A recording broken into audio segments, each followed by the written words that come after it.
CPM മുൻ MLA Aisha Potti കോൺഗ്രസിൽ ലോക് ഭവന് മുന്നിലെ രാപ്പകൽ സമര പന്തലിലെത്തിയാണ് കോൺഗ്രസിൽ ചേർന്നത്.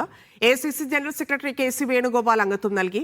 പാർട്ടി സന്തോഷം നൽകിയതുപോലെ ദുഃഖവും നൽകിയെന്ന് ഐഷ പോറ്റി പ്രതികരിച്ചു. ഐഷ പോറ്റി കൊട്ടാരക്കര മണ്ഡലത്തിൽ UDF സ്ഥാനാർത്ഥിയായേക്കും.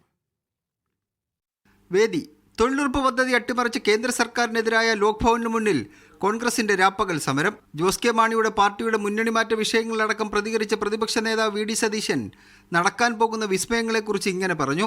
വിസ്മയം എന്ന് പറയുമ്പോൾ നേരത്തെ പറഞ്ഞ വിസ്മയം ഉണ്ടാവും, അത് വരുമ്പോഴല്ലേ വിസ്മയമാവുള്ളൂ. വന്നാൽ മതി, വരുമ്പോൾ കറക്റ്റായിട്ട് പറയും.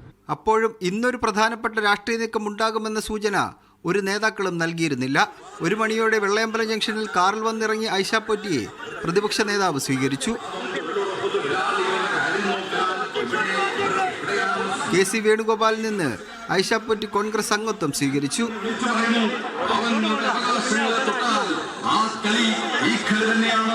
പാർട്ടിയെക്കുറിച്ച് താൻ ഒന്നും പറയുന്നില്ല എന്ന് സൂചിപ്പിച്ചെങ്കിലും ഐഷ പോറ്റിയുടെ വാക്കുകളിൽ കാര്യങ്ങൾ വ്യക്തമായിരുന്നു.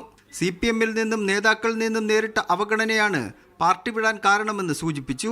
കുറച്ച് ഡിസിഷൻ മേക്കേഴ്സ് മാത്രമാണ് മൊത്തത്തില് പ്രയാസമാക്കി മാറ്റി. നിങ്ങൾ അന്വേഷിച്ചുകൊള്ളുക.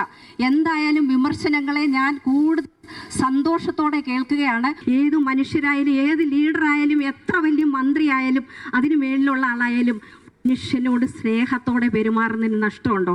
പാർട്ടി മാറ്റത്തിനെതിരെ രൂക്ഷമായിട്ടാണ് CPM പ്രതികരിച്ചത്. സ്ഥാനമാനങ്ങൾക്കുള്ള ഒരു ആർത്തി എന്നത് പറയുന്നത് ഒരു മനുഷ്യനെ എങ്ങനെ വഷളാക്കും എന്നതിന്റെ ഉദാഹരണമാണ് ഐഷ പോറ്റി. അതിനപ്പുറം ഞാനൊന്നും പറയുന്നില്ല.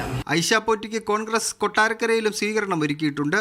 3 തവണ MLA ആയിരുന്ന ഐഷ പോറ്റി അടുത്ത നിയമസഭാ തെരഞ്ഞെടുപ്പിൽ കൊട്ടാരക്കരയിലെ UDF സ്ഥാനാർത്ഥിയായി മത്സരിച്ചേക്കും. മീഡിയ 1 തിരുവനന്തപുരം.